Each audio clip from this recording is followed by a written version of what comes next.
lot of sunshine, blue skies, marine clouds. Just the perfect day to go outside and relax. That's your forecast. We'll be right back. Yeah, sunny days, sunny days, sunny days. No clouds in the sky, but again, away feels like it's been a freaking decade. Hi, everybody. Welcome back to another episode of Contracts and Cocktails. I am Carolyn Smith. And I'm Kellie Bowling. We're with the Coastal Estate team at Compass. Yes, we are. And we're here today to talk about some real estate topics that you will find fascinating. Totally. Yes. So what we wanted to start with is, should you include personal property in your contract for the purchase of real property? So real property is the property itself, the home, the townhouse, the land, the condo. Right. That's the real property. Personal property, so some personal property is automatically included. The window treatments, those things are listed in the contract. Things like appliances listed in the contract. Those are standard. Except for the microwave. I haven't figured out why microwave they won't and the that. washer and dryer. Yeah. And people want to take those, but Yeah. don't take the washer and dryer. Just leave them. Get you some new ones. Get you some new ones. It's time to get the new front loader. But yeah, so what happens is the buyer comes to the house. They love the house. This is the one for them. And they're walking through and they fall in love with this antique dining set. This little antique, it's in the breakfast nook. It's the cutest thing. It fits perfectly there and they love it. And they say, I'm just going to throw that in. Just throw that in when you write up our offer. Mm-hmm. Or they fall in love with a potted plant or a fish ornament on the wall or whatever it is. The decor is the stuff that cracks me up. Yeah. They fall in love with something and they say, well, you know, it's used. It's not worth that much. It's kind of beat up. It's worth, $250. Meanwhile, the seller has inherited the dining set from their great-great-grandmother, passed down through the generations. Right. It's priceless to them. Yes, before their grandmother passed away, said, I'm gifting this to you. I'm leaving this to you in my will. It was made by your, great-great-great-grandpa. He did it with his own hands or whatever it was. So to them, it's priceless. Yeah. It's priceless. There's no value that you can place on it. So then the real estate agent who doesn't know better, which would not be Kellie and I, throws it in the contract. Let's just throw it in there. Yeah. And then what happens? You end up arguing, discussing, negotiating the table. Right. The table instead and chair of the house, set, which is what you really want. Right. Yeah. Because you're thinking as the buyer, well, I could go down to the local store and just buy something really similar. So it's not worth anything. The seller with their priceless thing is not wanting to let it go. And they don't like you very much for asking for it. Yeah. So now they're not negotiating the same way. And you're going to lose that deal for your dream house because you wanted to throw in the dining table or the potted plant or the fish on the wall. Whatever it is. Yeah. It also creates a problem because lenders do not like to see personal property. It creates an issue. Creates an issue with the appraisal. Mm-hmm. So just don't do it, people. Yeah. I've had, if it's a furnished house and they're selling all the furnishings, that's a different story. But still, if you're borrowing money, don't have that in the contract. If you're cash, it's different. But even then, you don't want to throw in something that, if you're walking through and the agent has told you in advance, hey, those garage cabinets that are not attached, they don't want to take those. Mm-hmm. They don't have room for them. They're moving into a condo. They want to leave those. Is that okay? If that's okay, great. Your buyer would love to have those. It's perfect. Or you can inquire about something. Hey, if you're cash, you can inquire, hey, would they leave some of the furniture? Otherwise, if you really want something that's furniture, negotiate your deal on the real property, come to an agreement, go to contract, and then put out the offer and offer money. And if they say no, move on. And then I also say maybe wait till your inspection is done and then you can start talking furniture because, if everybody's still happy after the inspection, I feel like the seller's relieved because they know that their house is going to close now. And they're starting to be in that mode of packing. Like, what am I taking with me? What am I going to declutter and leave behind? Mm-hmm. And they're more in a mindset, I think, to part with things at that point. I had this with the seller over the summer where, the inspection happened. And, after the inspection, they reached out to us and they were like, how much of his furniture is he planning to take? Because my buyer is not going to have any. He's going to have to buy everything new when he gets here. Right. Is the seller going to be leaving anything behind? And the seller was like, woohoo. I've already moved and I didn't know what I was going to do with all this stuff. So he was like, I'm happy to leave whatever they want, as much as they want. Yeah. And they were like, we'll take anything. So we didn't even have to make a list. They were just something in writing saying the buyer is kosher with the seller leaving whatever he wants to behind outside of trash. Yeah. And so there were no issues. Yeah, please don't leave your trash. No. And don't leave things Clean out your junk drawer. Unless you've cleared it with the buyer. When I bought my house, I had this problem. They left bunk beds. Yeah. They left all sorts of things behind, like bathroom decor. It a surprise. It was a big surprise and not a fun one. And then somebody had to move that out so I could get my stuff in. Yeah. It was taking up all the space. Ask the question, definitely. And that's like a really bad surprise for a buyer. It's their closing day. They're excited. They walk in. There's all kinds of stuff left behind. And we're not talking like leftover paint cans that for touch up. That's fine. That's great. That's great. But don't leave things like bunk beds and whatever, because they're moving their own furniture and they don't want your old furniture, and they don't, they'd have to find somebody to get it out. It's terrible. It was not fun. And I've seen other buyers have to deal with it. It's not fun. Yeah. So. And then what are you going to do? Put your whole closing on hold for that? So be a respectful seller. This person's paying good money for your house, and get your stuff out. And don't forget to check your dishwasher. I can't tell you the number of times that we're doing like the final walkthrough or for usually we always open the dishwasher, but if we forget or whatever afterwards, the buyer's like, there's a whole like load of dishes in here.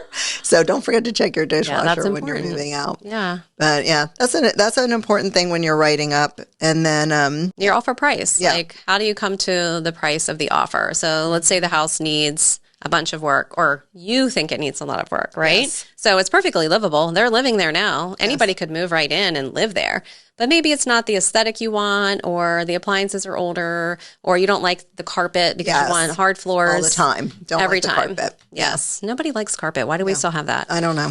But, then how do you determine your offer price? Mm-hmm. So market value. That's how you determine your offer price. You look at similar comparable sales and the condition. And remember, we don't adjust a lot for condition. Condition is a very specific, is it good condition? Good condition covers a lot. Then you're moving to like excellent condition. So excellent condition, super upgraded. Yes, that's different. But, good condition covers a whole lot of. Good to me, and my definition of good condition is, can I get insurance on this property? Well, they bind it because there's no hazards or issues. Right. And is it livable? Yes. I mean, if a dog or a pet or something has used the carpet as a bathroom and it's got to come out, I mean, you can barely walk in the place. Okay, the carpet needs to come out, right? That's not livable. But if the carpet's just not your taste, or it's older or whatever, or you prefer the hardwood, that is not something that we can adjust price on. And we should not adjust price anyway unless the comparable sale has something that's different, that's better. Yeah. They've completely gutted their kitchen and a better value. They put in all impact windows. Right. That's a big value. Brand new roof. Right. Whatever it is. Those things, yes. But what we're finding, or what I'm seeing lately, is somebody will take the price and say, yeah, but we have to replace the carpet, so we're going to take out what we think it's going to cost to replace the carpet, or update the vanity in the hall bathroom, whatever it is. We're going to take that off the list price, or what you've told us market value is, because as realtors, we're giving them market value. Yes. You can't do that. That's not how it works, people. Yeah. It's just, you can't do that. Nobody is giving you a value based on what you want to do to the property. Right. We're all going to want to do different things. Now, at the end of the day, a house is worth what someone will pay for it. So if for you're not willing to pay that price because you want to do these things and you think the price is wrong, that's fine. Then move on. Then that's not going to work for you. Right. But if market value is market value, and it's not based on renovations, and that's important to remember. Yeah. Especially, you've already agreed on a price for your offer. Yes. Everybody's moved forward, and now you're in inspections and you find out, like I just had, cast iron plumbing is failing. So it's going to cost you, as the buyer, say $40,000 to remedy that, because you have to fix the cast iron, and you also then have to go back and do the cosmetic stuff like the flooring, cut through the floors. Yeah, you're cutting through the floors and renovating bathrooms, kitchen, laundry, wherever. So it's expensive. So you're estimating around $40,000 to do these repairs. Does that mean that you can now take $40,000 off the agreed upon price?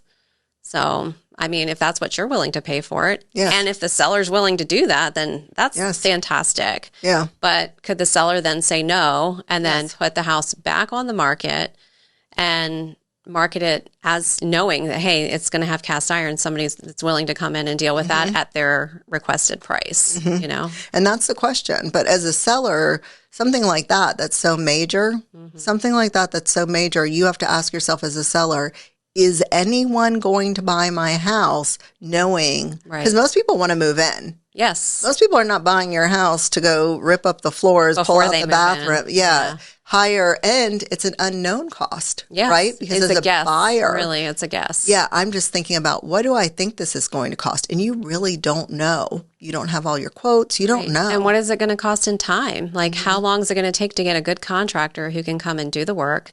And, you know, it's a series of contractors, really, because you have to have one phase done. And then you have to have the people that are going to come and make it pretty again, do the work. And you've got to pick out the materials. Are the materials available? And, you know, how much am I going to spend on those? Like, you can probably go crazy with the cost if you want to. And you're not living in the house when you're replacing sewer lines. No. Unless you don't need to go to the bathroom or take a shower. I mean, use a sink. Do laundry. You don't need to use running water. You got an outhouse somewhere and a little well you can pump, maybe. I don't know. But yeah, you definitely don't want to live there. The Beverly Hillbillies. Right? Yeah. But yeah, you definitely are not, you're not living in the house. So as a seller, though, you need to think about that. How many people and what are you willing to do? Because you may not have realized I have cast iron lines and things like that. So that needs to be renegotiated. I think that's the biggest issue I find is that they don't know that they're there. They bought the house. Their agent didn't tell them that, hey, you should check and make sure that these are in good condition, have it scoped, whatever. And then when they go to turn around and sell a few years later, it's a big surprise. They're like, well, the house was repiped. I was like, yes, for your supply. Supply is different than sewer. Yeah. Intake's different than outtakes. Definitely. So if they were both done, then that's fabulous. But one thing's good, but that's not as crazy expensive to do, which is why more people do that. Because they can run it in the attic usually. Yeah. So in my house, it's crazy expensive. Why? Because, and don't always assume you can run it in the attic. My attic, I have an old Florida ranch. We don't have a high roof pitch. And there's no clearance because there's new ductwork in there and everything else. They have to take the ceilings down. So, yes. So I'm running on old plumbing supply lines. Oh, wow. Yeah. Yep. I am running on old plumbing. It's a ticking time bomb, people. But I have to move out because no water supply. Yeah. So I haven't gotten myself together to do that yet. But that's why. Big project. Yeah, so don't assume you can run it through the attic, that it won't be a big deal, because I have had 3 different plumbers out of all different, sizes and whatever of their company, and all of them said the ceilings have to come out, and I have plaster ceilings. Oh, my gosh. It's a big deal. It's a big deal. Yeah. So just, buyer beware. Yes. Make sure your realtor knows what inspections you really need. Yeah. And I would say, what's interesting is most of the time now the inspector is going to tell you, hey, your house was built at this time. You need to scope the lines for your sewer. But there was a time not too many years ago where we were doing it. And we would find like crack lines. I mean, roaches like those. Gross, so they're like crawling with roaches in these lines. It's disgusting. And we would find that during ours. We would not be able to renegotiate, or the buyer didn't want to deal with it. The contract would fall through. And then we would see that another agent had put it under contract for sort of the same price and find out that they did not advise the client to camera the lines, because I don't think all agents knew about it at that time either. I think that's the biggest issue is the lack of knowledge and understanding, because if you're not from here, you didn't grow up here, maybe you grew up somewhere else. That wasn't a thing maybe where you grew up, or the houses weren't as old. You lived in newer construction homes your whole life. Or if you have a crawl space, so the type of homes that have crawl spaces under them, I mean, not that it's fun, but you can replace those sewer lines, right? You crawl under the house, you replace the sewer line, it's not the end of the world. These are literally locked into the concrete. So they're part of the slab. So it's a big deal. So definitely something to negotiate. Anyway, how do we get off on a poop conversation? Bathroom humor. Bathroom humor. And then the last thing we're going to talk about today was must-haves versus nice-to-haves. Yes. So you have to be able to define each list. Like, what are your absolutely non-negotiable items that you must have when you're buying a new house? Like, do you need a certain square footage, certain number of bedrooms to hold your family and whatever you need. I have to have a pool. Right. You know, I'm not going to buy a house without a pool. I don't want to add a pool. I need a house with a pool. Yes, it's a requirement. For whatever reason. Right. People have this, you know, has to have this. Right. And then what are the nice to haves? Like, it'd be nice if I had white cabinets in the kitchen.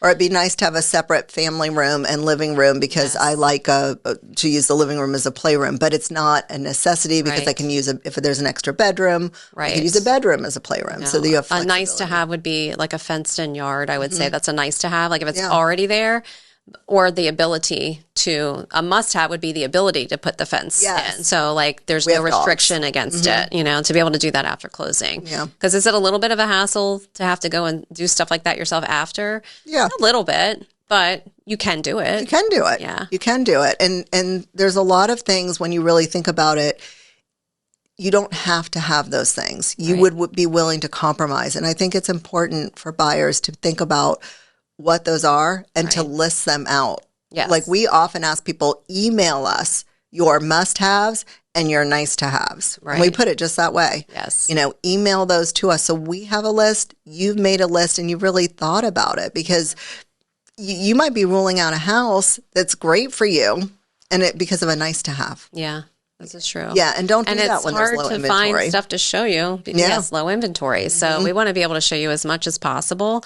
I had a guy call yesterday, the same one that, you know, he called you too. Oh, yeah. And, you know, we like it when you call both of us. Yeah. Just call us both. Don't call anybody else. He's a dream. He's got his budget. He was like, you know, he told me where his daughter's going to be going to school. And he's like, she has 2 dogs. So I either need to have a fenced in yard or no restrictions to put a fence in after closing. He goes, other than that, I just want it to be a safe area for her and, you know, quiet. And I said, okay. Which makes my job a little tough because I can search this whole area. Yeah. Like, tell me about transportation. Is she going to have a car and she's okay with driving up to 30 minutes each way to school? He's like, yeah, that's no problem. So it gives me a really wide range. And still, I only have 9 homes to show him tomorrow. Yeah. That's it. Yeah. And he has to buy something, that guy. I mean, he's ready. He needs to buy something. Coming down for a day. He's like, I'll spend the whole day. And if you have, because I have to take a break in the middle because I have an inspection. Yeah. He was like, I'll just go somewhere and have coffee, lunch, whatever, get some work done. And then we can pick back up after if we have to. But honestly, we're going to be done by lunchtime. But that's good because see, his must-haves are very specific. Yes. And they're limited. Yeah. He has other things that are nice to haves, and that fence isn't, you know, it's a must-have, the ability to have a fence. Right. But it's a nice to have to already have the fence. Yes. Because then they don't have to, the dogs can go right out. They don't have to worry about getting a contractor and putting it in and all that stuff. Yeah. So I think you're right on the target with that. I think that's something that every buyer should be doing. Every realtor should be doing for you. Yeah. And you should be calling just us. Like that guy. Because we'll just do it for you. Both of us, or emailed both of us at the same time. We're like, did he email anyone else? No, he just emailed us. It was just us, yeah. Which works for us. For sure. So anyway, that's our advice for today. We're thinking about doing this fun thing. Can I talk about that? This fun thing. So we're thinking, on the videos, the TikToks and stuff where they do get ready with me and they're doing their makeup. You don't want to watch me do my makeup. It's not that exciting, but we're thinking about, a lot of times we do these in the morning. So we're thinking about have breakfast with me. Have breakfast with us. Have you watched the lady on TikTok that eats in her car? She has the whole tray and the mini little condiments. Oh, no. You have to send her to me. She's very interesting to watch, and she makes good food. Does she eat while she's... No, she's parked. So she just goes out. No. She's just sitting in a parking lot. But, maybe we do it that style. We'll just have a little tray and we can make our miniature little. Oh, yeah. So if you have suggestions for us, we're trying to figure out, what can we make here? For breakfast. Yeah. We don't want donuts, though. No, because then we have the sugar crash and we don't feel good the rest of the day. Yeah, no donuts and no bagels with cream cheese because you don't want to be seeing that. Nobody wants to see me eat a bagel with cream cheese. So we'll have to talk about that one. Yeah. So anyway, all right. Well, that's us. It for today. We'll see you next time. Cheers. Today's forecast: a lot of sunshine, blue skies, marine clouds. Just the perfect day to go outside and relax. That's your forecast. We'll be right back.